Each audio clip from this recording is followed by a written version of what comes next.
What's going on, Hex Tribe? Welcome back to the channel. We've got a bunch of friendly faces in the chat.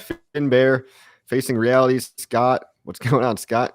Two of my favorites. Yeah, people love this duo right here. Dynamic duo.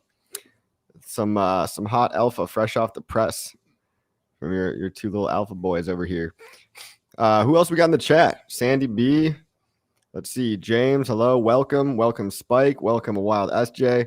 Welcome, Chris. Welcome all the regulars and some new faces. Guys, last time Access Alive and I spoke, it was in the flesh. It was on the same side of the screen. I know it's weird, but we're actually real people. We're not bots. And sometimes we hang out and it's pretty chill. So welcome back, dude. How you been? Thank you so much for having me on. I know this was kind of like a quick thing we put together. I know I messaged you the other day, but people have been asking for it for a while. And hey, man, I appreciate it. And shit, man, I've been feeling pretty good. This was a nice little retracement on HEX, and obviously, what's been going on in the broader markets. I like, for example, I watched your stream with Waters Above recently, and that was very interesting. And I kind of liked the commentary on CBDCs and the banking sector and that stuff. And so I was like, you know what? This sounds like a smart time to hop in there and add to the conversation. So yeah, I'm excited to chat today. Yeah, we're living in the middle of the then they fight you stage. From the Gandhi quote, first they ignore you, then they laugh at you. Now they're fighting us. And it's not going to be a comfortable ride. I'm hoping that Operation Choke Point 2.0, which is essentially what we're living in, is hopefully cut off by, ironically, the same lawyer group that sued the people for Operation Choke Point 1.0.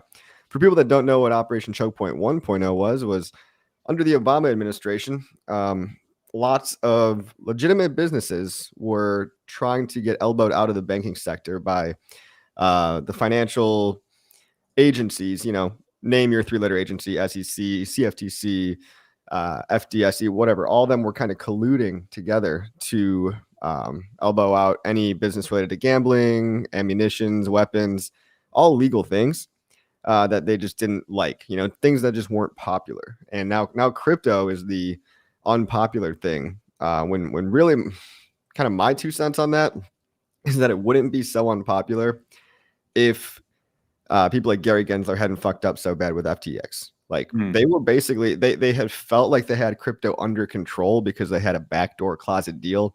FTX and Sam Bankman-Fried was their little golden boy. And he was in bed with all the right people. His dad was conveniently an offshore business lawyer. His mom worked at MIT, all connected to Alameda. Sam's mom went to MIT with Gary Gensler, I believe. They're all friends. They're all in cahoots, guys. This is an oligopoly. Did I say that right? You did. Oligarchy based off of basically academia and those that I thought you were talking about all the types. No, man. I'm just trying to use some big words to sound smart here. So working. Yeah, no. So that's what's happening. I mean, they feel like they don't have control over crypto. So they're just like, all right, ban it. And as we can see in reality, that always backfires. The more you try to control something, guys, it's already Pandora's out of the box, right? You can't put crypto back in the box. It's decentralized open source software that anybody can just run on their computer. So to think that you have some kind of say over that is like trying to control the internet, right? So we just have to hope that the USA doesn't go as draconian as China did with the internet, basically. And they've got this new bill out called the Restrict Bill, which, they're under the disguise of trying to ban TikTok, right? TikTok is bad. Instagram is good. Meta is fine, but TikTok's the evil one, right? Because it's Chinese. Meanwhile, the CEO of TikTok comes on and states how all of their data is segregated based on region and how they have all these like security measures and audits in place, but yet they're still have this bill on the table. It's hilarious. Yeah, and you're not going to stop 14-year-olds from dancing on TikTok. They're going to find a way. But what this restrict bill was going to do is allow, and it's a huge overreach, right? It basically allows maximum authoritarian power for the government to just say, if you used a VPN to access a website we don't like, we can throw you in prison for 20 years and fine you $250K. So just imagine all these little 14-year-old kids getting thrown in jail and charged $250K. Their parents are in debt for the rest of their lives because their kid decided to make to shake their ass on TikTok. And so it's probably not going to happen. I don't think that when a bill this draconian comes into play and it's proposed, to the public. They ask for a mile, but what they end up getting is an inch, right? So I hope that, the right lawyers and things are in place to fight this. I mean, we need to be speaking about it because it's not okay to even propose something like this. But what I really do optimistically hope for is that it won't go through, or at least a very tiny section will go through. But I mean, any infringement on human rights and human freedoms, the government isn't really in the business of going backwards, right? You don't see a whole lot of laws undone. All you see is different laws being made to overlay on the previous structure. So that's the world we're living in, guys. I mean, it's kind of bullshit. What do you think about all that? It's interesting for sure. And then to add to that, you have like what's going on in the banking sector. First of all, I guess just to lay down some foundation here, I don't think that they can get when I say they, the current administration or current regulators are going to be able to pull this off, because I think it's just too short of a time frame, and it's just really bad press, because like the future is in this technology, and it's not, the future of technology is in getting away from the middleman and getting away from the human element, so that way it can't be controlled and manipulated. So it's kind of like opposite of what they're trying to accomplish by putting control back into human hands, so to speak. But then with like the banking side of it, you have banks like Custodia Bank out of Wyoming who have literally applied for like a federal banking license, and they were going to be 100% backed with reserves. 108% backed. Right. And then they're not allowing them to do this. And then, but meanwhile, that very structuring of the business model would have been enough to stop something like the fallout of all these fractional reserve banks. Right. So it's not even fractional reserve anymore. It's zero reserve as of COVID, as of 2020. The bank doesn't have to legally hold any of your money. So you put your money in the bank and, it's gone. It's like South Park and it's gone. I'm sorry, it didn't do so well. It's gone. And that's literally what's happening. The bank has no obligation to hold your money for you. It's nice if they do, and I would hope that many banks do. A lot of banks are FDIC insured till $250K, but when you start making more than that, that becomes a real problem. And we just saw Silicon Valley Bank resumed trading today. I don't know if you guys got a chance to look at that chart. Kind of looks like a crypto rug pull, if you ask me. I mean, if the banks aren't safe and the crypto's not safe, well, where do I put my money? I like HEX, but that's just a personal opinion. Yeah. So pretty soon, I think that might no longer be just a personal opinion. That's the thing that we're headed toward, in my opinion. But that's it's an objective fact if you just look at the chart, Exactly. But so banking sector wrecked. Lots of people that bought banking stocks totally annihilated. The stocks had to be sold on the company's behalf to try to pay for the depositors that were trying to withdraw their money. So when they realized they couldn't sell their bonds, they realized they got to dump some of their stock to make customers whole again. And now what the latest plan by the geniuses over at the Federal Reserve is to basically allow banks to take out loans, cash advances on the original value of their now totally worthless bonds. So they kicked the can down the road for another year. And, meanwhile, this whole time, people say it's not quantitative easing, but I saw a chart that showed that they just printed, they printed more money in the past 2 weeks to make I got it right here for you if you want to pull it up. Thank you. Yes, I would love to make up for all the money that they took out of the system in the past 2 years. They just printed all that money back in the past 2 weeks. So like you basically retrace the entire last year's efforts to pull liquidity out of the system in like 2 weeks. Wait, should I share this screen right now? If you want to. Yeah, this is the balance sheet of the Federal Reserve. Okay, yeah. Oh, this isn't the one, but oops. Yeah, I was gonna say it didn't look like it. Yeah, that's that issue that I was having. Let me try doing something while I can kick out this. I can kick you. Not you, but I can kick the screen share. Kick the screen once and let's try this again. Okay. Done. But yeah, so it was actually the total amount on the Fed balance sheet was down to 8.33. That's what I can see on screen right now, and it's all the way back up to 8.7. So that means that they printed almost $500 billion, probably more, closer to 600 billion. Just half a trillion. Yeah, no biggie. Just half a trillion. What's half $1 trillion between friends? This is your government, guys. This is the people that you didn't elect. Well, it's not even your government. It's a private company. The Federal Reserve is a private company run by lizard people. So Have fun, have fun living in that world. Yeah, I'm having Luckily, trouble we're looking at that building too. our own. We're building our own game, guys. The game is rigged, so we're building our own game, and that's what crypto is. Yeah, Well, I mean and so like this whole conversation of there's a comment up in here in the on the top here by Crypto Elite. He says, "Hey guys, I'm trying to understand how we are safe if all goes to shit. If the inflation goes high, yes, we'll all be millionaires, but so will all the products. So how does this benefit us?" Okay. That's a good great question. question. And I think like the quick answer is that we all naturally now have to become speculators, because if you're not and this is something that Arthur Hayes says quite eloquently, which is that if you don't become a speculator in this day and age and find the right things to get into, you're not going to be in the right vehicle to outpace inflation. Right. So yeah. So yes, you're right in that goods and services are going to go up, 3, 4, 5, even tenfold over a decade's time. Year over year, you could be seeing double digit inflation. So you need to make sure that the vehicle that you're sitting in is positioning yourself so that you can outpace that double digit inflation. So, crypto kind of is the norm now, in the sense that the only way that you're going to be, stocks aren't going to save you, because everyone that's in their 401ks are locked into these. This is like true getting screwed by time locking. Like the 401k is the true Ponzi in this case, right? Because you're locked out of your money. There's all these penalties that you have to pay back to the government if you try to take it out early. But in this case, the growth rate isn't able to exceed inflation in a meaningful way, right? And so but then you turn to like cryptocurrency, and at least that stuff is lightweight enough that it can actually outpace that rate of inflation. So this is naturally making everyday people have to be speculators in a deemed riskier place, but in reality it's not, because it's a really asymmetrical bet. That's exactly what I always talk about. Yeah, risk is only perceived by the individual at the subjective level. So my perceived risk of crypto, because of my knowledge about the system, because I know it can't be turned off, the cat's out of the bag, I perceive it to be too risky not to be involved in crypto. Whereas people that don't know anything about it, it's new thing scary, new thing bad. But yeah, I mean, I agree with you, Axis. Like, you can look at inflation like a big tsunami that's coming our way, and it's up to us to find the right boats to weather the storm. Essentially, maybe you hop on the giant aircraft carrier that might be like the CDs and bonds and stuff, and yeah, you're gonna get absolutely annihilated, but you might be still floating after all that.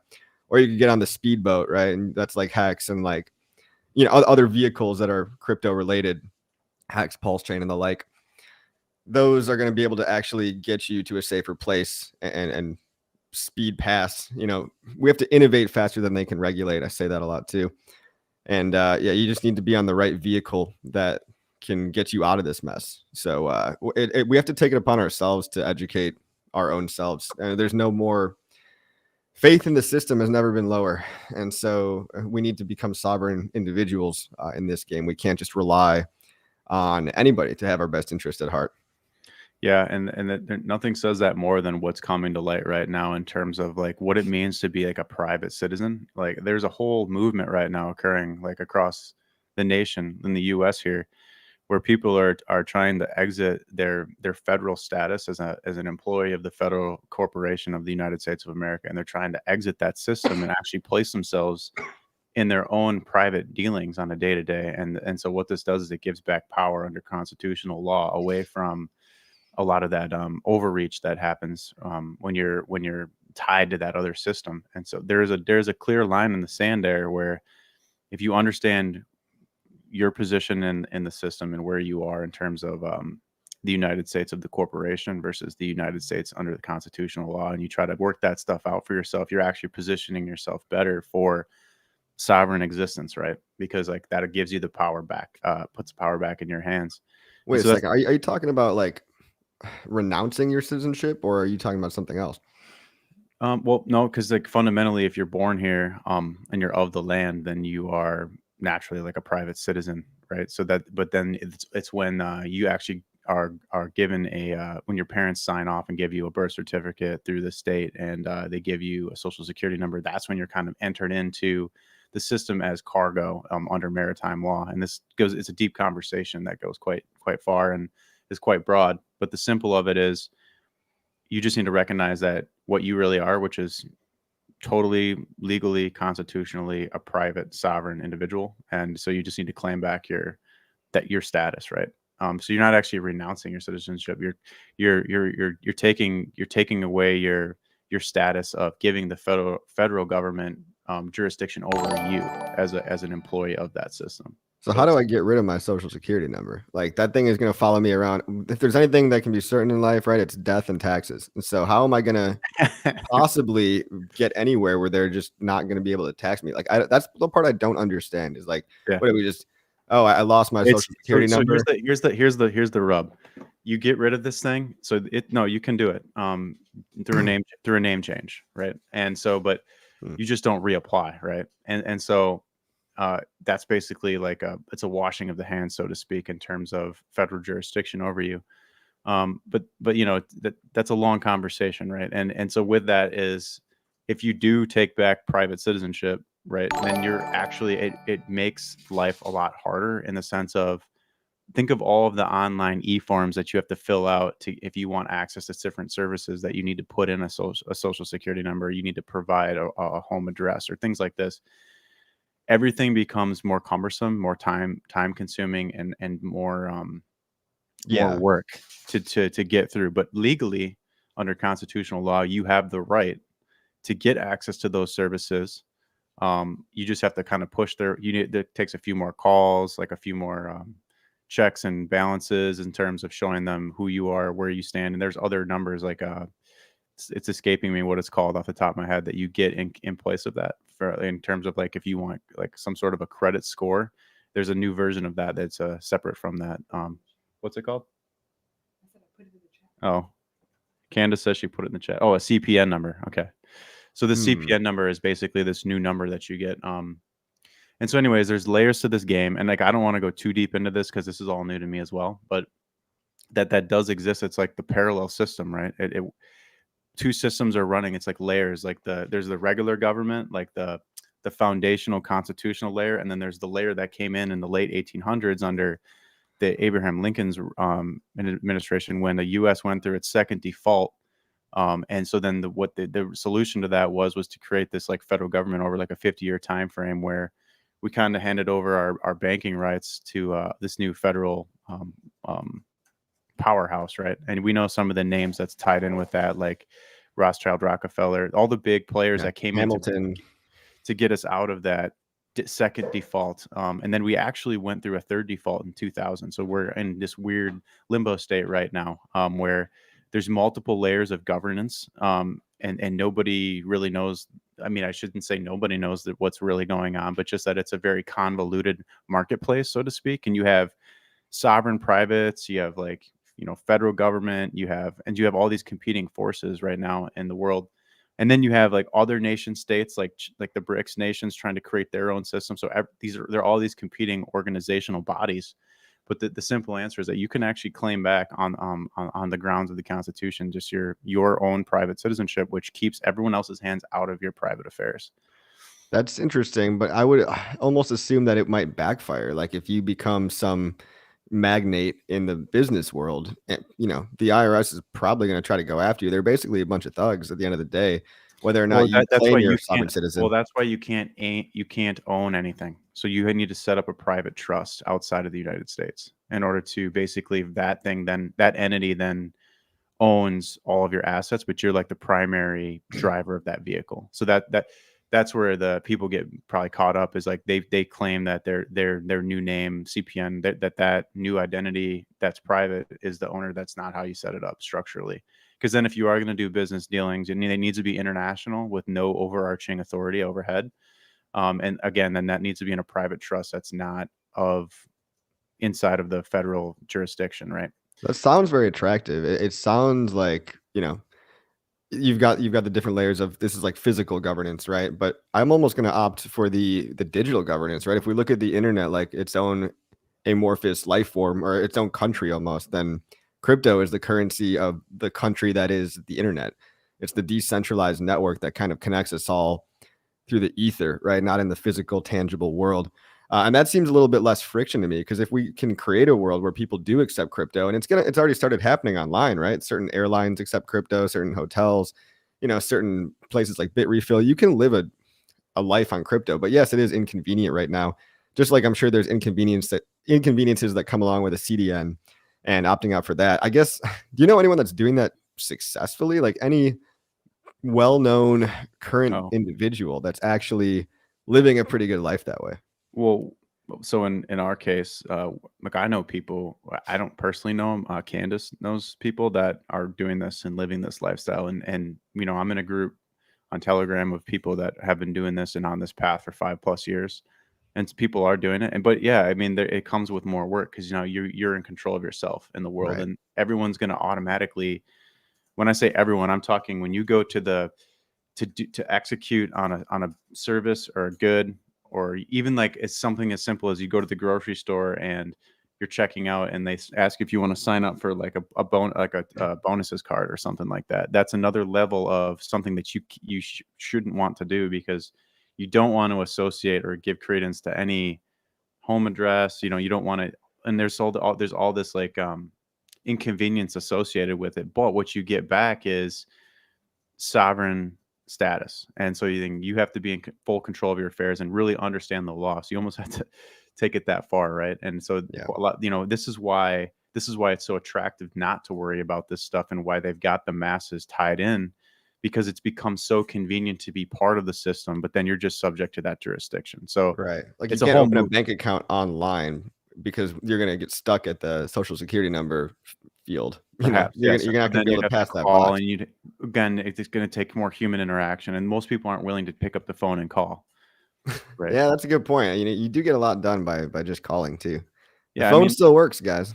yeah, and so this is what's so tough about it is the the bodies of governance and the organizations are pushing you to like do the easy route, which always requires quick identification via those services and numbers.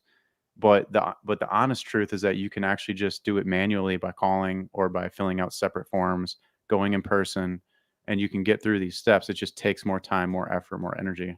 But the end result is that you may now legally exist outside of the federal government. So, I'm still in the system. I do have LLCs, right? I have an EIN that I can use rather than SSN. mhm. I've got trusts and things like that, but they're all still US based. So Right. something to That's how the federal government sets it up. So they set the way that they have, because it's a corporation, right? So they set up their trusts outside in the Caribbean and stuff like that. They set it up outside of the states. even the federal government. That's how so the United States of America, capital, all capitals, the corporation of America, because there's the United States of America, which is capital, first letter of the word, and then lowercase, the rest. Right. That's the United States of America, the Constitution, but the capital United States all the way through capital UNITED.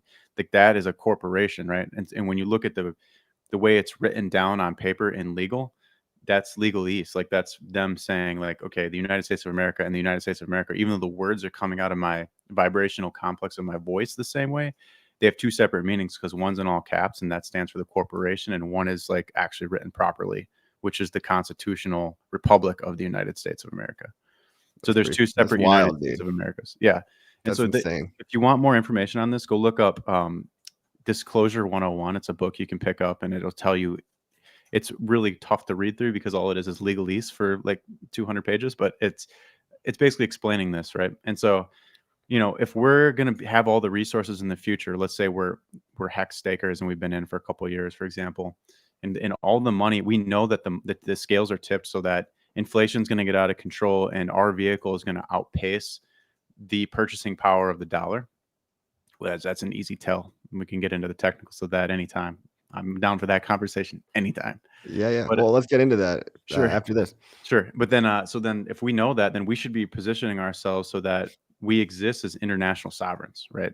On the grounds that we're constitutional private citizens, right? And then that kind of gives us a whole new precedence to create our own unique society, right? Because the way I envision this in the case of like Hexakids, it's Mexico. not. Yeah, I mean, exactly. It's not unlike Bitcoiners. Like Bitcoiners have now dispersed all over the globe. The early guys, and they've created their own little communities all over the globe. And Satoshi Ethereum, Island. Have you heard about that one? I have not, but I would not surprise me. Dude, they're building a fucking island with like these pods that like they have modular housing, and it's going to be just Google Satoshi Island. I don't know if I'd want to live there. I'd prefer Hexaco personally, but yeah, it's interesting when you give a bunch of people a ton of money. Like, what are they going to end up doing with it? forming their own nation states or, special economic zones. I mean, Richard's talked about that himself. Yeah, this is why it behooves me why these sharks and high dolphins are willing to give up their position so easily, because they don't understand the power they hold, right? It just blows my mind that they can't see where this is going, and which is why I think it's such an important thing to go to the very first Vegas meetup in 2021 to meet everybody, is because like these are the future people that I'm going to have to hang with to like get forward in this new world. Yeah, you guys are forced to hang out with me, whether you like it or not. Right? Sucks, right? Hey, I'm going to really quickly answer. I have a lot of good things to say about the good parts of the community, right? There's a lot of brilliant people here. Yeah, I would consider you in that category as well. Toby Wan, I got to address you. Sorry, man. It's been a long time since you made this comment. Thank you so much for the tip. He said, would love to hear your take on HEX liquidity providing reducing ahead of the fork as people get out of stables and ETH volatility. This is a very good point. So liquidity providers are generally smarter than average, right? And they know that in order for all their liquidity positions not to get eaten up by the automated market maker fixer bot, they need to pull out their liquidity in order to get their copies on PulseChain and then probably redeploy it. So there's going to be a brief period of time where on Uniswap, on Ethereum, right before the fork, liquidity providers are going to be pulling their liquidity like crazy, to the point where we could see like maybe a 90% dip in liquidity, which means we could see, if somebody sells 1 million HEX, that could take the price to like 0.00001 temporarily we're talking seconds, like minutes, maybe hours, right? So all this stuff is going to get adjusted, but there's going to be this really chaotic moment where liquidity providers on Ethereum are rushing to pull out their liquidity in order to hold the money in their own wallets to get their free copies on PulseChain. Because if they leave their coins on Uniswap and it gets forked, then the market maker is going to just eat all their coins away. This is something to note, right? So just be careful, guys. Don't get scared if you see the HEX price chart go to like 0.0001. You're going to see the haters shouting from the rooftops and gleefully exclaiming, I told you so, rubbing their nipples and shit. They're going to think that like HEX is dead, but they're not going to understand what's really going on, which is a transition of one blockchain to another. It's going to look like the price chart's totally wrecked, but then you're going to have to account for the PHEX price. And then, the EHEX chart's going to obviously come back. Those are going to be bonded in some ratio together. But this is all going to happen after the dust settles. So be warned of this, guys. Very good point, Toby. Don't be scared, everybody. This is what's coming in the near future when PulseChain launches.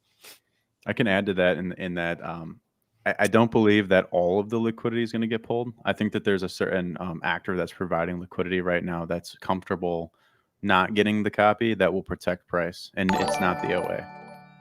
Really? Why is that?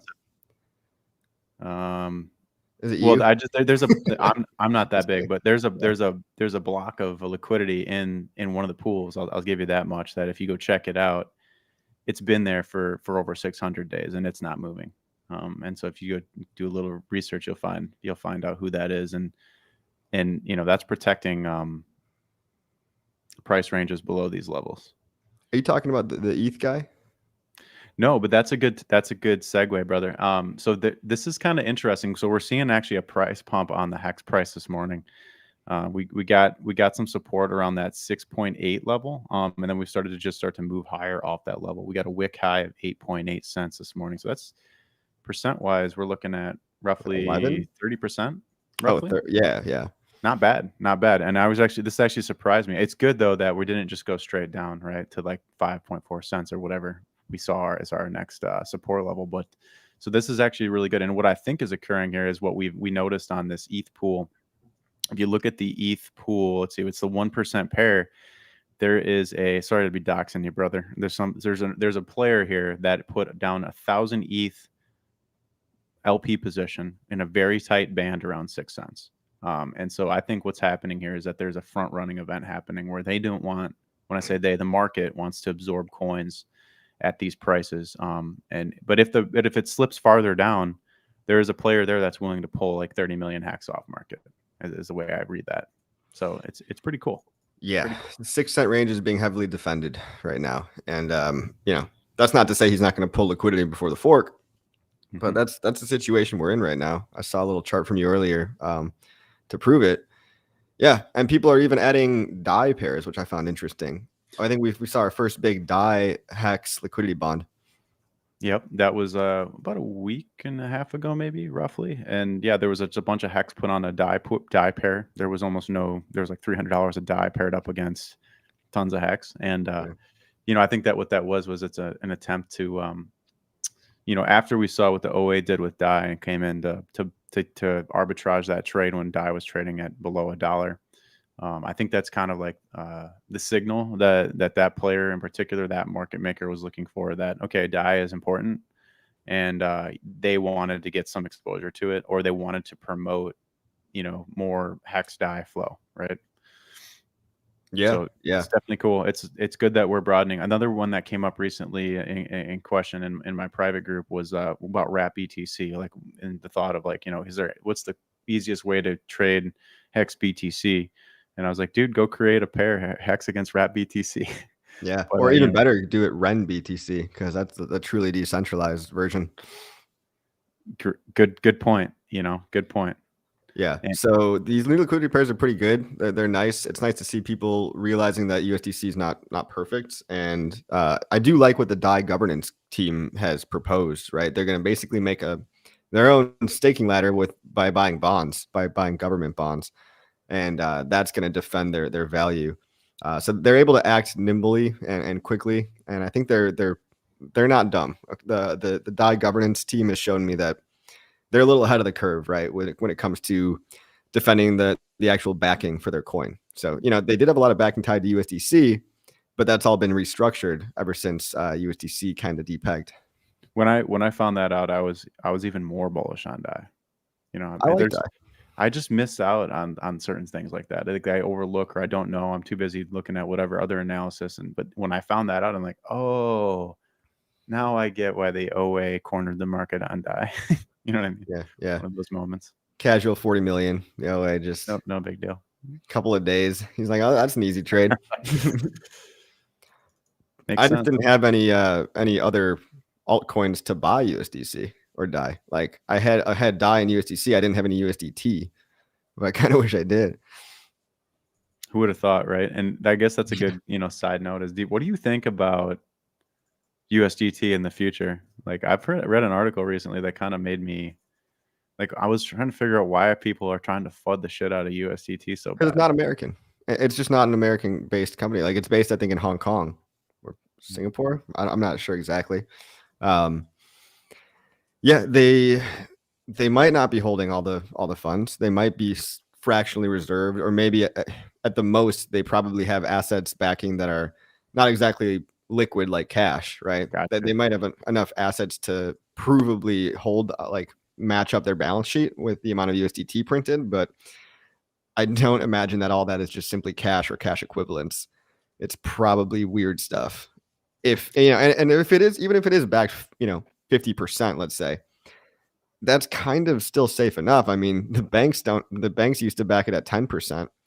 The banks used to have fractional reserves of 10%. So even 50% is 5x better than the banks. I think I saw a metric once that said, and this was going back over a year ago, that basically said that they, like, 8 out of 10, like they're holding 80%. But we don't know what that was though, but that 80% of it was backed, so I don't know what to say about that, whether that's, bullish, bearish. You don't really know what the assets are, that, like you said, we don't know if they're liquid cash or not. So, but yeah, it's just funny because, like, there's a lot of people that believe that the BTC price relies on the printing of Tether in order to pump. And if you pulled that out from the system, what would that mean for cryptocurrency? It's like one of the biggest talking points of FUD in crypto right now. It was a big wake-up call for me to realize how much of the other world that's not the USA relies on USDT. They don't really think of USDC as the standard over abroad. It's all USDT pairs. So yeah, what I really think they should do is, if you really wanted to make crypto dominate, start pricing everything in Bitcoin and Ethereum. Start using those as the primary liquidity pairs, and not comparing everything to the dollar. Yeah, this gets into a very, very interesting conversation. As we've seen, up to this point, algorithmically derived stablecoins have just not worked generally, at least not to my knowledge. But the fact that you have, so I went into a deep conversation on this with Crypto Kool-Aid, and I don't want to give too much away of what they're working on over there. But the basics of it is if you can create the best stable coin is always going to be tied to something that's stable. Well, what do we know in cryptocurrency that's the most stable thing? And I'm just asking openly, what do you think is the most stable thing in cryptocurrency? NFTs. Just kidding. You troll. I don't know the answer. Like stable Well, coins? Like what do you want? Yeah, that's the question is like we always think of stable as flat, right? Mm-hmm. But what if stable just means that the rate of growth is predictable? Yeah, sure. In the sense of like, well, we know that we have one asset that's in cryptocurrency. You know, we're just a little biased over A here, but T-share? the T-share is pretty predictable in that we can Ah, predict forward the growth trend of it, right? Because it's always based on future market supply. and You know? it's very predictable. I mean, look at hexfire.io. There's literally a chart of these stakes are ending on these days. We're estimating that, the share rate will ratchet up this much because of these. And of course, you can't account for like new people staking and stuff. You can't really account for giant influxes of new stakers, Correct. minting T-shares basically, which is good. But I mean, really, the T-shares expiring are always going to probably be outpacing the T-shares being minted, just because early T-shares were so much cheaper. Now they're so much more expensive. T-shares are net deflationary because in order to create them, you have to stake, but in order to burn them, you end your stake. And as whales stakes get ended, it cascades such that like, T-shares essentially go down. Like there are less and less T-shares over time. And you can look at this chart. It just looks like a pretty straight line. I guess you're right that is predictable. So not just the T-share total, like that is, going down rapidly right now, and that it will continue to go down because the cost to purchase new T-shares in USD terms is factors higher than it was in the early days, but more of the T-share rate in that it's predictable where it's going to go, right? The rate, because the rate you can predict and you can kind of give it a general trend based on what we've seen in the past. If that adoption stays relatively the same, you're right in that you can't predict new stakers at stake that might increase that curve up to the upside. Depending on how many new stakers stake and for how long they stake. But either way, that implies that it would increase to the up. So the failure would be that it would increase to the upside in the later term, not in the short term. So it's actually then still, even under conditions where adoption increases at an increasing rate, that you're still able to predict out a relatively stable curve, because those short-term stakes don't affect the share rate, right? Only the long-term ones do, in any significant way. So what you do is you'd create this wrapped and binded NFT basically around the share rate that could create some sort of a stable element, right? Some sort of a stable coin that is oscillating around the value of the T-share rate, increasing slowly over time. And so if somebody nails this model, which there's reason to think that it's a possibility right now, theoretically anyways, that might be our first actual true attempt at creating some form of a stable store of value in terms of a stable unit of account, right? Because it wouldn't necessarily be dollar backed; it would be T-share rate backed, right? Yeah. Hold on a second. I'm getting some feedback that my stream is lagging. My internet's at full bars. My connection is Ethernet, and I'm seeing full bars up on the screen here. Could be on the YouTube side. I'm checking over on YouTube, and I can still see that we're talking on YouTube. Like, so the stream isn't cut off. Shit. Well, I don't know how to handle that. Close down some tabs. It might be on my end. You think? I mean, I can close tabs on mine too. Hold on a second. Yeah, I could easily just close some stuff. All right, he says it's fine now. Okay. Well, I will close as many programs. Oh, you know what? Let me close this freaking program. Okay. Yeah. I don't know. It might just be resources on my computer as well. Okay. Seems like we're good. Oof. Crisis averted, because I got rugged yesterday. Oh no. YouTube actually rugged me. It was right after I made a comment about not wanting to move to Dubai. Just kidding. Oh boy. It probably has nothing to do with it. But conspiracy theorists, are gonna conspiracy. No, it's the moon cycles, bro. You're right. It was a waning gibbous. I didn't consider that. So hold on a second. We got some questions in the chat. What is the incentive token to copy? What is the incentive token? what is the incentive to copy a hex stake at the fork versus just staking hex copies after the fork? Cool guess, by the way. Thanks. Pretty good question. Basically, you're just locking in a better share rate for yourself. So any stake you make today will always produce more yield than a stake you make tomorrow, given that it's the same length of time. I mean, that's just how the share rate works. It's going to be very, very minor. Like, it's not going to be a giant difference. It might be like, 0.001% difference. But after, a couple of days or months, that starts to add up. So the incentive to stake before the fork is because you lock that in. So if you were going to stake anyway, there's no better time than today, literally. That's why. And yeah, your stakes are still going to get copied. It sounds like you already know that. Just better share rate is the incentive. The other thing too with that is that, so just, I've done some math on this recently because people come in and they'll do consultations with me and I have to answer this question. What's the difference of holding liquid pre-fork and then, maybe deciding what to do with your stakes post-fork versus just staking now? And it's really marginal, like you're saying, fractions of a percent or a percent or two. But if you go out a year, let's say PulseChain doesn't launch for a year, for example, and you're sat on your liquid bag for that amount of time and you waited for the fork to occur, you'd actually only incur a 20% loss in T-shares from 1 year from today, assuming that all variables stayed the same and the adoption stayed the same and restaking stayed the same.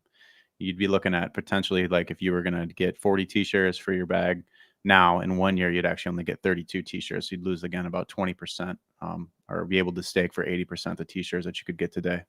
So that's like kind of how the math is working out right now. So really, if you can continue to grow your bag, you can actually outpace that 20% loss. Yeah. And in the earlier days, in the earlier years of Hex, I was actually able to sustain my share rate and even increase it because when my shorter stakes were up, I was restaking them for 15 years and stuff after I really, after it clicked for me. But now I've recently just started to realize my share rate slowly declining again because my ladder's all filled up. And yeah, I could keep making more 15-year stakes, but I've already got so many that I'm just like filling in these little gaps and stuff and, in between my ladders. And it's like, I can visibly see my share rate going down. And the people that are just rolling their stakes month to month, like, I mean, those people, I saw some actual proof of this the other day. I forgot who posted it. Was it you? I did not post it, but I know what tweet you're talking about. Yeah, there was a very good example of some guy that had been rolling his stakes month to month and started out with something like 4,700, was it? Oh, was it 14,000 or was it 4,000? It was something like that. But I remember he had lost like 1,700. Yeah, he lost a ton. I think it was 4,700, and now he's down to like sub 3,000, roughly. That sounds about right. Yeah, and so that's just gonna he's gonna wash himself out if he keeps doing that over like another year or two. And yeah, the price might be higher, but then when the price dips again, the game's over for that guy.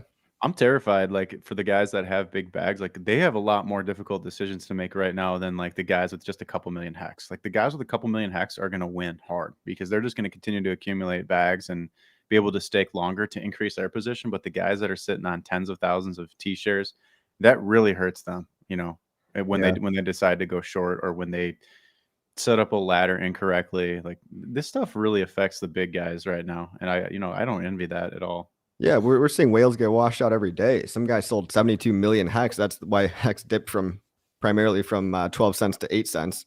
Big guy sells and small guys get scared if they don't realize what's going on. But then when you realize that, like, he's out, like, that's a really, really bullish thing. And, the price rebounds hard. The price really whipsaws in hex because it's lower liquidity, because it is retail friendly. You do have whales exiting that can cause a 20% drop in 2 days, but you've also got always more buyers than sellers. When you look at the stats on how many people bought, how many people sold, people are just cleaning up. New fish are coming in here and they're just cleaning up for these whales, and those are going to be the guys that make all the gains in the next cycle and beyond. Decades from now.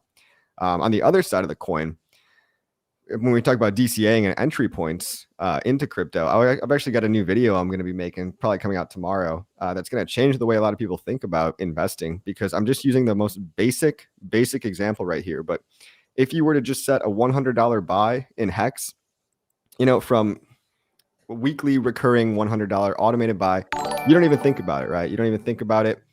Hold on, I'll pull that up in a minute.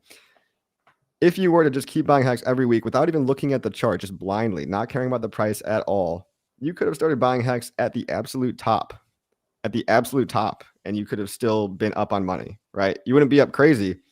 But if you had bought Hex, $100 worth of Hex at the top weekly, you'd have spent $8,000 by now, and your USD value of HEX today would be $12,000. So that's if you did the worst possible move of all time. You'd still be up money if you did the most simple. And most people like to scale in even harder at the dips, right? They're not just putting in an equal number, $100 a week. They're like, okay, price dipped 80%. I'm going to put in $500 this week. And so you can DCA from the most basic robotic perspective and still be up money today, even if you bought the top. Super bullish on the volatility. And that's where all the opportunity is, right? Like, yeah, it sucks when it goes down harder than you expect, but that's when you have. So the feeling that you'll have as like a new investor, or even just a regular seasoned investor, honestly, it's the same feelings for everyone, the same emotions. Like when the price is trading at 1.7 cents and you're like sick to your stomach because you're buying, that's when you really need to go hard, right? Because that's if you believe in it, right? If you didn't believe in it, you wouldn't be here. But if you understand the system and you're believing in it, then those are the times to really go in, is when you're having these feelings, right? These emotional attachments to this stuff. Yeah, 700 people apparently believe that's I mean, a pretty high number. You just got to go contrary to what your emotions are telling you, because in the same way, look at my girlfriend is going to be laughing right now. At 11 cents, I decided to buy a little bit just because I was feeling the FOMO, bro. I was like, fuck it. I'm going to buy a little bit. Right. And then it's like, because like we didn't know if we were going to get a push to 16 or if we were going to drop right there. Yeah. And then it became very clear within the next few hours by looking at the chain that there was a few bags that wanted to come in and exit. Right. Yeah. So then it kind of changed. But you know what? Do I feel bad about buying at those levels? No, because I know where the price is going to go even in the short term. And so, yeah, you could have bought back at 7, but look at we've been buying the whole way since the bottom. So it's all good. Dude. If you know where the price is going to go, you should tell me after the stream, because my crystal ball broke, so I need a new one. But well, it's going to get increasingly difficult. Yeah, for sure. No, I mean the answer is up and to the right, obviously. But Hex Monkey, thank you for the $14.14. Is that some numerology shit you're trying to do? Great stream, guys. Remember that the secret Hex sauce is the ever decreasing overall share count, ever increasing share price in Hex terms, and growing daily with the payout over time. That's a good point too. Longer stakes equals windfall. I agree, Hex Monkey. People don't realize that about 2 years ago, the daily payout per T-share per Hex was 5.7, 5.8. Today, it's 6.4. And like 2 more years from now, it's going to be 8, 9.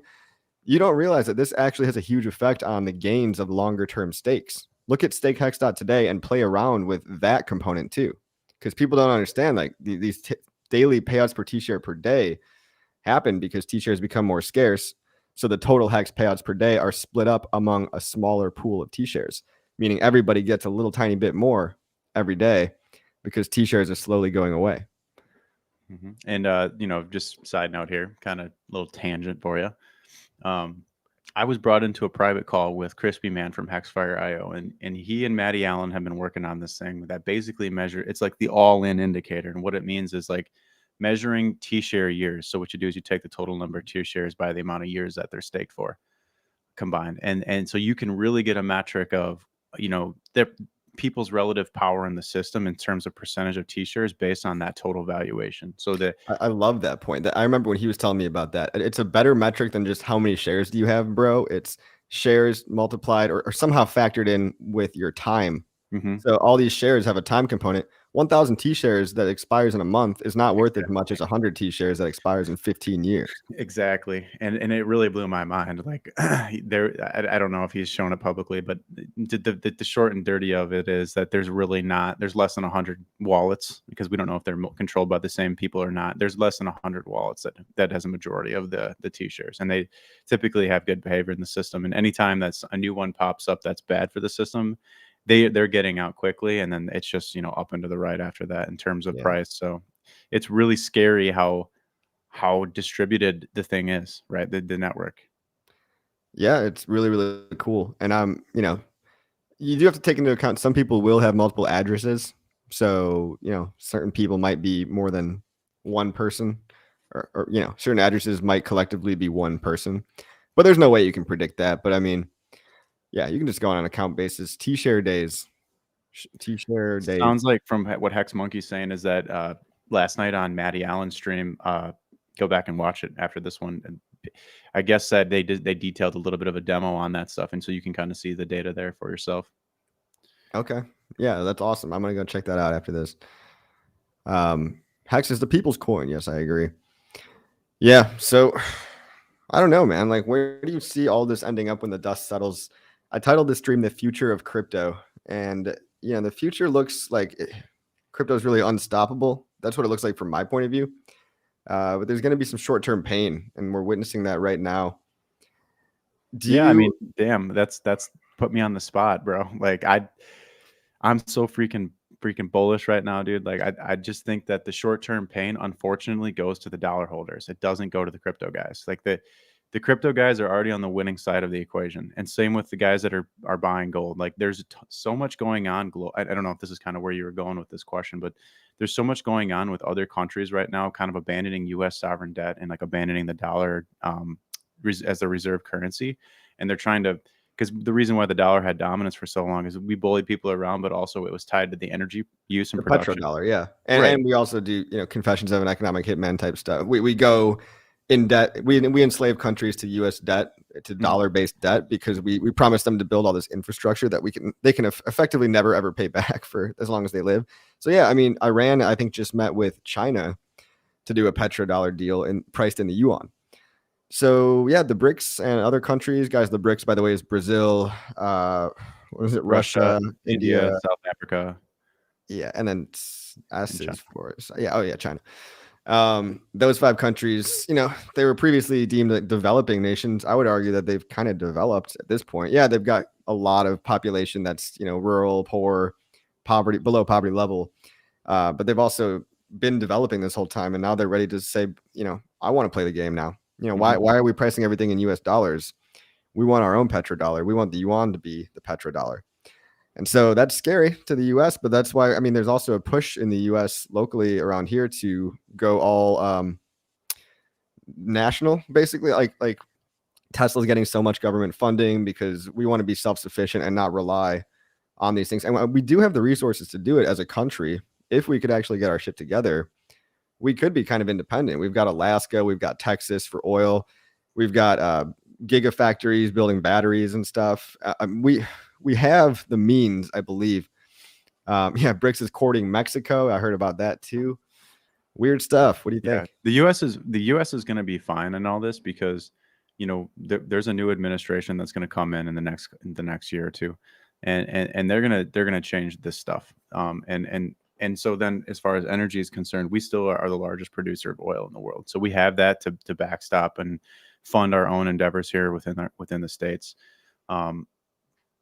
Maybe we lose the ability to control other countries, but now it becomes a more competitive capitalist environment globally, right?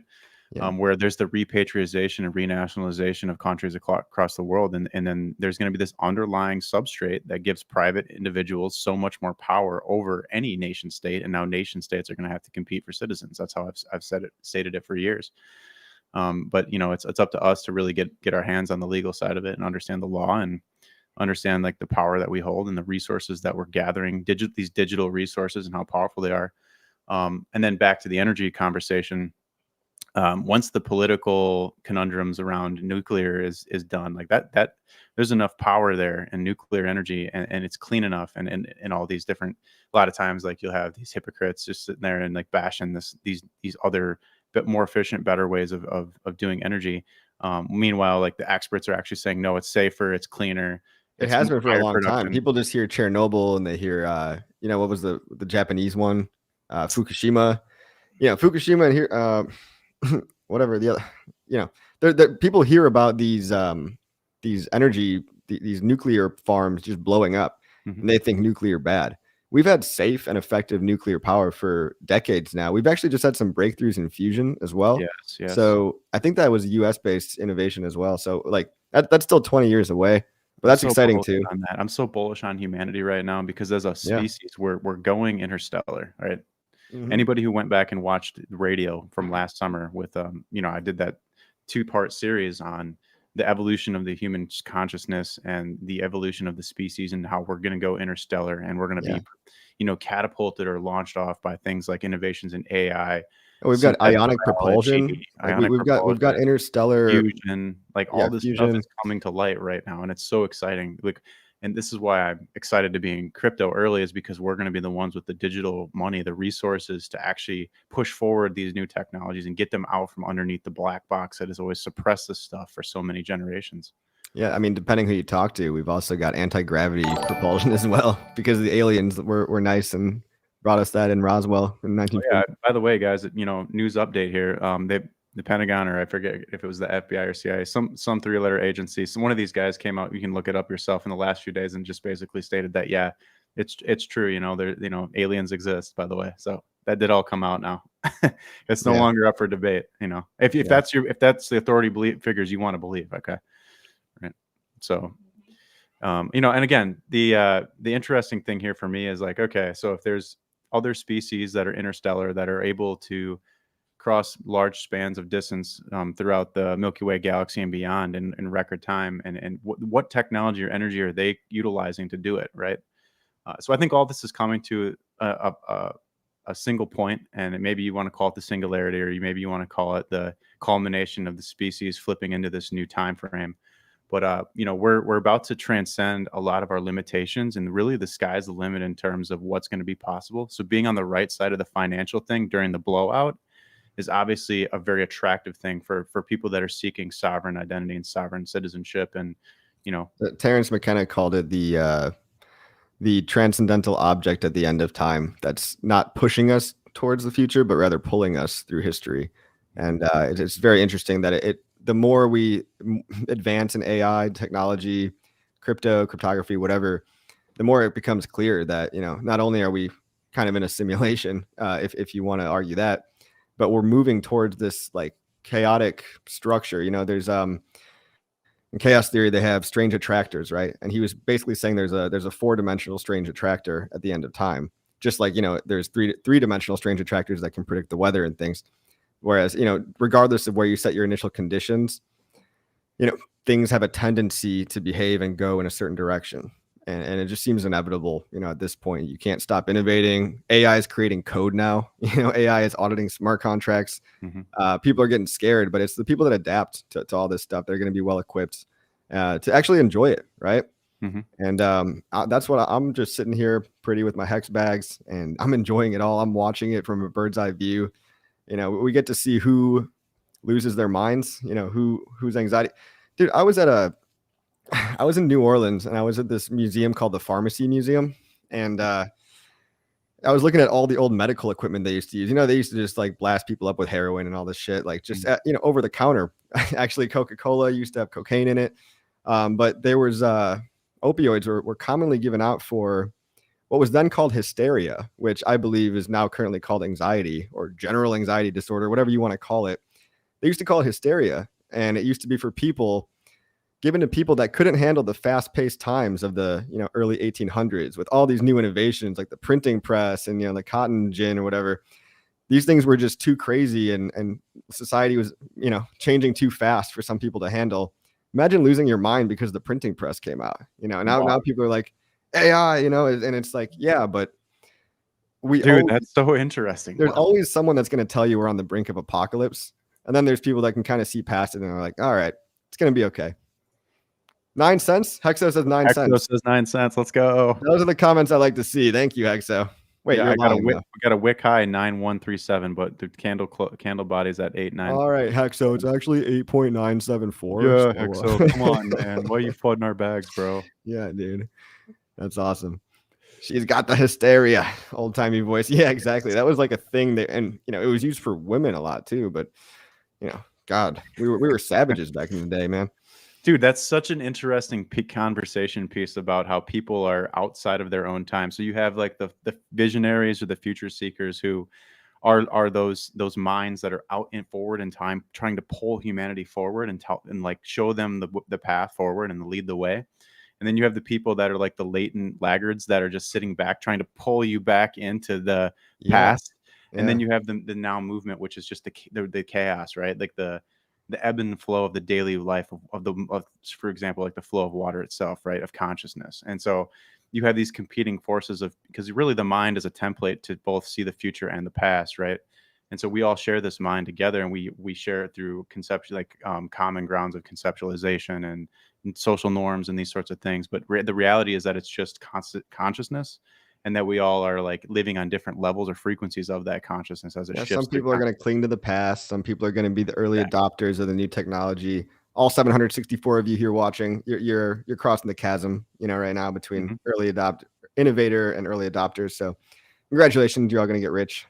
That's Yeah, crypto coffee and I are just the conduits, man. We're just like the people that were letting the energy flow through and just try to be the mouthpiece for it and try to like explain the route forward. Not that we know the exact path, but that generally we're all being pulled toward this inevitable outcome that's positive. just got to ride the wave, bro. I had this thought the other day that there's so much. It seems like mental illness within crypto. There's so many people are anxious and depressed. Mm. And I think that has to do with our obsession of time in crypto. Like we're always staring at price charts all day long. And they say anxiety is a preoccupation with the future and depression is a preoccupation with the past. Mm. And we've got both right here in crypto because all day long we're just looking at the past of price chart to try to predict what the future price chart is going to be. And the more you try to have control over this chaotic system, the more depressed and anxious you're going to be. You just got to ride the wave. Yep, you just zoom out, man. Use the monthly chart. That's my favorite one. By the way, if we close this month green on Hex, dude, it's looking good. Really good. So it would actually be abnormal if we close this month green to not get over a 100% pump next month. That's the statistics. Is the last 2 times we've closed 3 greens in a row, there's usually continuation for anywhere from a 1,000% to 2,000% move. Me likey. Tell me more. Should I pull up a chart to kind of Yeah, illustrate you that? got to, because mine is all F. I got you. Hold on a Right. second. Meanwhile, let's try to answer this question. Would you mind taking? Thank you for the tip, Cognitive Living Room. Let's see what do we got here. We got from Cognitive Living Room. Great show.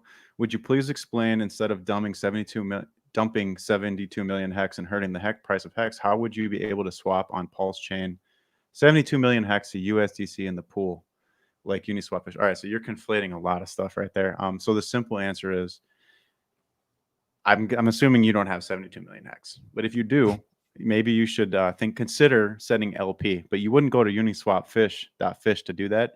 What You'd is actually that go. website?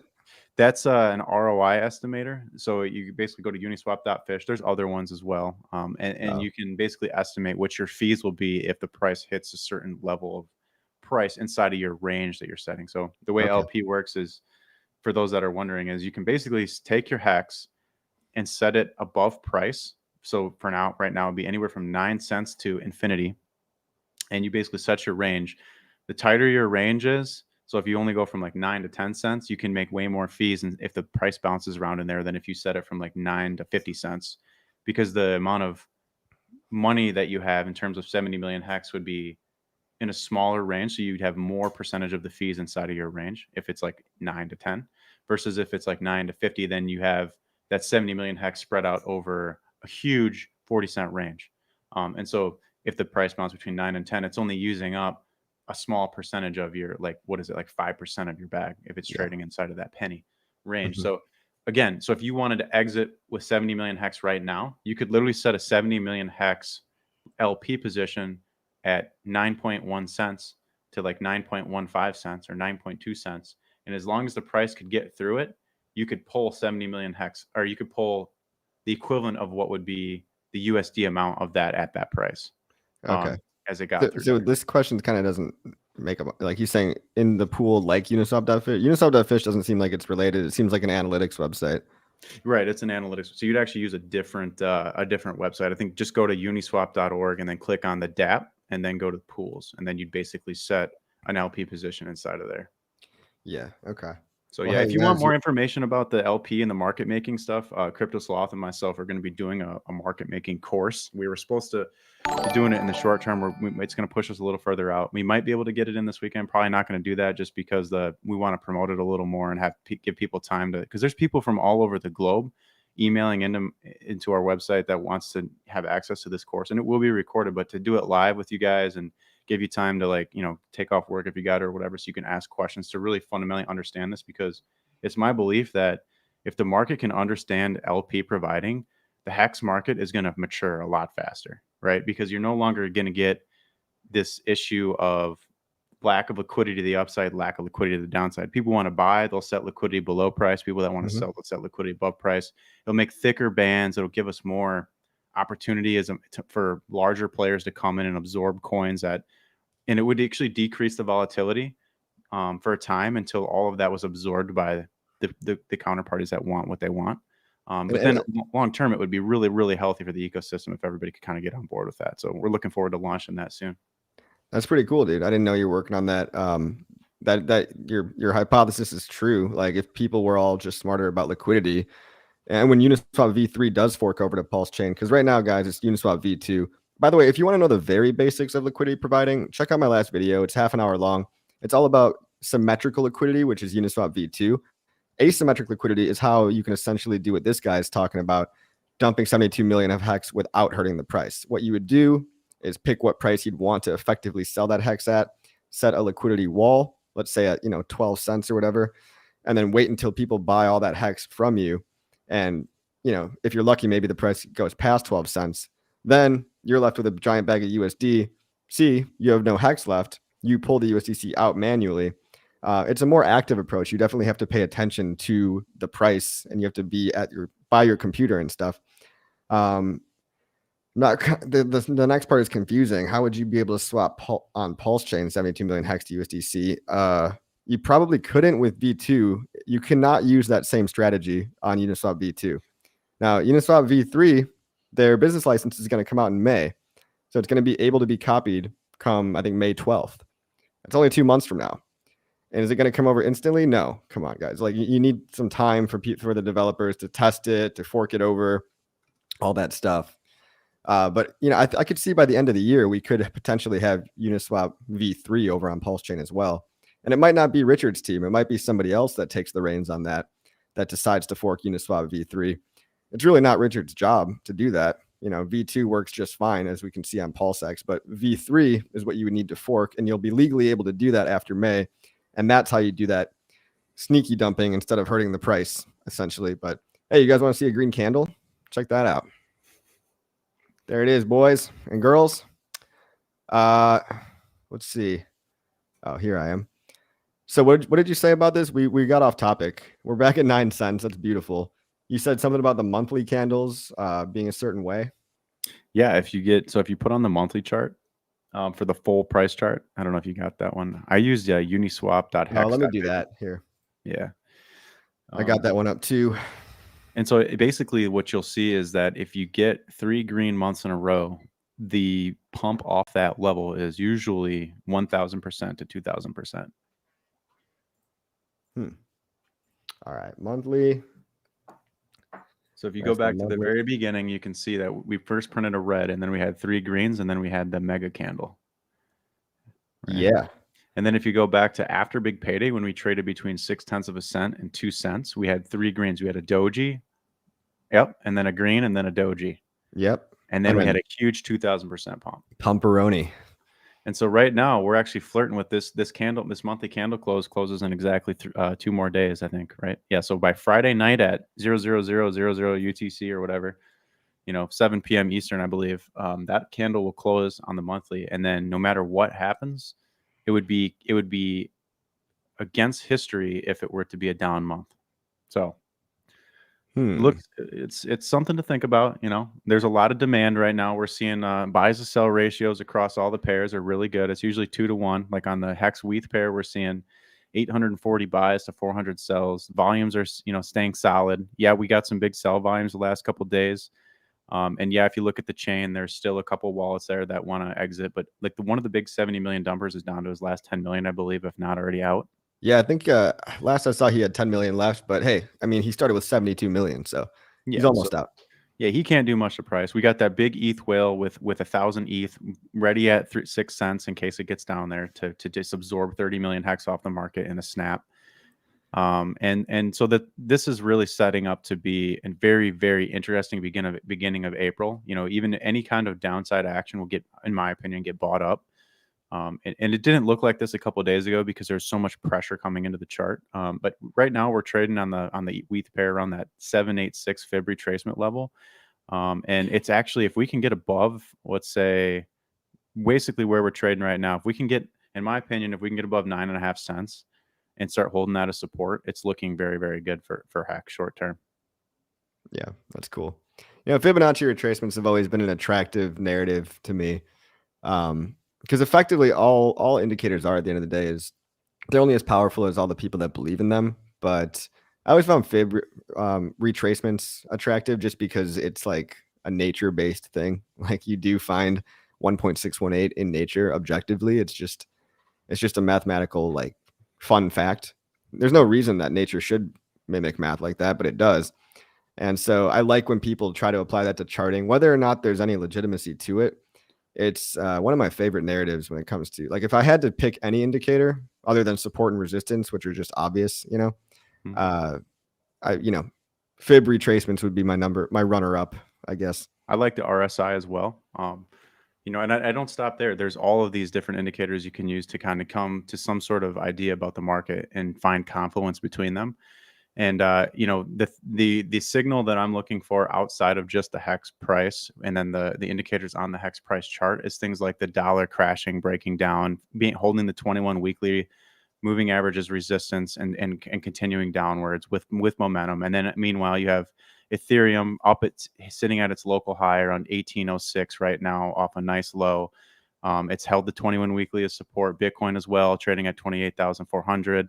It's looking good. Anytime we get above the 350-day moving average on Bitcoin, it usually rips up to the 1.6 moving at multiple average, and so that's sitting around 36,000. So, if you get good moves in Bitcoin and Ethereum alongside Hex and a falling dollar, and gold is also as a safe haven inflation hedge, also moving higher, the table's been set, and you're just basically letting the thing play out, right?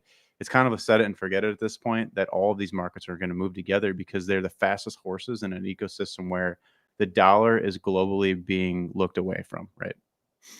Yeah, well, what does a world look like without the dollar as the primary reserve currency, though? I wasn't expecting this quantitative tightening to end so soon, right? And like all of a sudden, it's game on again. It's risk on assets again. We've seen crypto pumping, ironically, as they're trying to destroy it.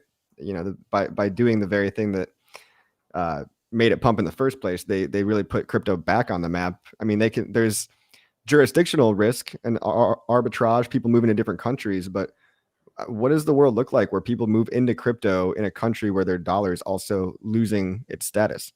Again, like you were saying early on in the stream, what this really looks like is we need to start we shouldn't say we need to. There's going to be a reality where people are going to start denominating things in Bitcoin and Ethereum terms. And this is stuff that we talked about 3 and 4 years ago on stream, was about how when the time came, the real switch was moving away from denominating value in terms of dollars and starting to denominate value in terms of ETH and Bitcoin, and now also with Hex.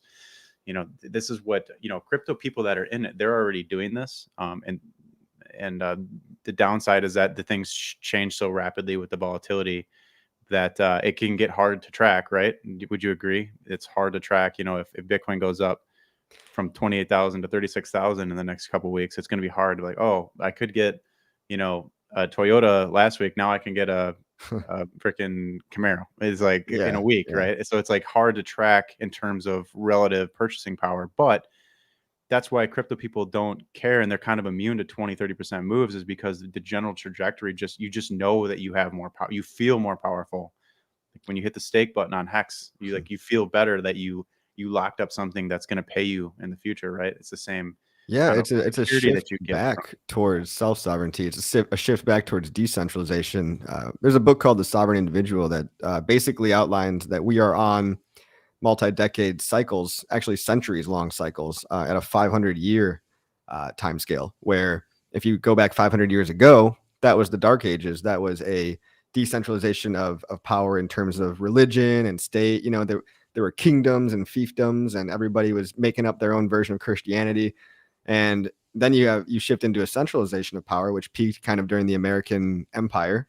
You could say we're on the decline now, but not in full decline, but I would say we're, maybe past the peak of that empire building phase. We're not territorizing new land like Puerto Rico and Guam and stuff anymore. Now, Innovation stopped. yeah, well, now the decentralization is moving in more of a digital space. So people are able to become sovereign individuals in a digital way rather than, and it's never been easier to travel as well. So there's people moving to different countries where they're treated best, nomad capitalists and things like that. And they're also using this decentralized money, and it does feel good. It does feel better than having money in a bank, to be honest, as long as you're comfortable with how to use it. We just need to increase adoption, education, user experience. That's literally all I'm trying to do here. And then it's game over. When it becomes, I had a tweet the other day, when the user experience of banks sucks worse than the user experience of crypto, because they both suck. Let's not beat around the bush. User experience of crypto sucks ass, but so do banks. They'll close you down, won't let you open an account, freeze your account because you're trying to send money from one of your banks to another one of your own banks, just little bullshit like that. Like, it's my money, let me have it. On weekends, and you need something, you need to pay for bills, or you need to pay for food over the weekend, and you can't even get a transaction through. Like, limits on how much you can send. Like, don't limit me. If I want to send someone $3,000, don't tell me I can only send 500. It's my money. It's ridiculous. It's my money, and I want it now. But no, it feels good to be in the right side of history and in the right direction. And for me personally, that tipping point has already happened. I do find crypto to be a better experience than banks, partially because of the mad gains. Making a bunch of money kind of helps, but it helps deal with the suck of like MetaMask and centralized exchanges and all that. But it's only getting easier, right? We need it to be 2 clicks. We need one button to buy and one button to stake. That's what we got to be ready for. Yep. And like I always said, like I've been framing it this way, that the first banking app, like the first like large bank that adds like direct purchase of crypto right within the banking app would be the killer app, right? But what we're getting instead is not that direct ability, but just that we're just one step outside of that, where you can use things like ramp.network. Yep. And other platforms to basically even MetaMask itself. MetaMask has on ramps. You can buy Ethereum with a credit card, as long as you're not trying to buy over like $1,000. You can just go to MetaMask and buy it. But even with ramp.network, you can buy 20 grand like on a whim. Like, you can just market buy like 20 mil. And the fees are high, but that's the cost you pay for the instant immediate gratification of getting into, like, if HEX is going to double overnight, maybe it's worth the $600 hit that you're going to take on 20 grand in order to get the money into the asset, right? Yeah. And it's like it's a setting up for like a whole new learning curve for people, where they're going to have to learn. First it's step one is like, okay, what's Bitcoin? And then it was what was Dash, then what was Ethereum, then what was, and it went on and on and on. But now the people that are just getting in have to catch up with all that. And so that's what's causing this lag play, or this delay, where I actually think we're going to get more of like the 2016-17 Bitcoin bull run again, because there's all these people that's relearning what a lot of us have already learned over the last 5, 6, 7, 10 years. The original point of crypto. They're going back to the basics, not your keys, not your coins. And it sucks that people had to lose $10 billion in FTX for that to happen. But hey, you need a slap in the face sometimes. And what would hurt worse than watching that Bitcoin price run up to $45,000 in the next few weeks? When you were on the sidelines, like I lost, $15 million. If I'm a known person, I was in FTX, I lost all this millions of dollars. And now you're watching the price run up without you. And you're like scrambling to find money anywhere you can to try to get back in and regain your position, while smart Bitcoiners and Ethereans are sitting there ripping the prices higher against you, and like saying, all right, you guys made the mistake, so now we're going to punish you with upside. Yep. Yeah, Joe Venuto summarizes this pretty well. Too much friction in crypto, but the multiple X's let us tolerate it. And yes, normies do think we're crazy still, but not for long. Not for long. Guys. Yep. One person wants to know, Benny Cherry, what was the on-ramp? It's ramp.network. It's also the same on-ramp that Staker app uses, if I'm not mistaken. So ramp.network, was that the one, right? Yeah, I got the link in there. Oh, thanks. And then there's also the other things like True USD and others that you can bring in larger size, and it's within 2 to 3 days it clears, and you can wire in large amounts, 6 figures and stuff. So I should be talking about True USD more. I don't know why. I almost feel like I should add that in my course, because TrueUSD allows you to link a bank account and mint a stablecoin by sending money directly from your bank account. And all you have to do is wait automatic clearinghouse times, 2 to 3 business days, not a week like Coinbase, not any bullshit like that. 2 to 3 days is pretty good for having unlimited limits. You can wire in, or you can ACH in 50 grand and it'll show up, and then you'll get TUSD coin. And it's just one more hop in the automated market maker, you'll have to cycle through from TUSD to USDC, then to HEX. You might pay a little more of a gas fee, but if you're one of these bigger players that needs to move 10 grand in, within the week, check out TUSD. You can link your bank account, and it's trusttoken.com. Trusttoken.com. That's the minting of TUSD. So, for those high net worths that we're saying, hey, it's time to start looking at this stuff. Everything's saying up. It's if you want to get exposure and you have like large bags to bring in, that's one of the best routes, I think, right now. That's that kind of something that Funding Jim and I have. Bro, is the sun in your eyes, bro? You blinded right now? Blinded by the light. You look holy. You look like you're ascending to another dimension. Yep, it's about that time of day right now. Well, anytime I'm on with Crypto Coffee, it kind of feels like that. So it's definitely a stop pleasure. it, you stop it. Hey, Hexo's waiting for us to wrap up. He's probably pissed right now. Yeah, we can wrap it up. It's been a really, really good conversation, and obviously, I love doing this. I love talking to you, man. You're one of those shining lights, brother. You are leading the people to salvation. Hey, all in a day's work. Yeah, we've had a shit ton of people watching. So thank you all 800 of you. Go watch Hexologist right now. This man is much funnier than you or I. Yes, 100%. And, the true comedian of the Hex crew. By the way, I was sitting there watching him for the first year before I ever came public. So go give that guy some support. Yeah. Hexologist is awesome. He's funny as all hell, and he was comforting in times of distress in the past. That's for sure. Oh yeah, he got me through a lot of bullshit for sure. All right, guys, let's wrap it up. Like, subscribe, go watch Hexo. Go pop a little super chat over in his chat. Bye-bye.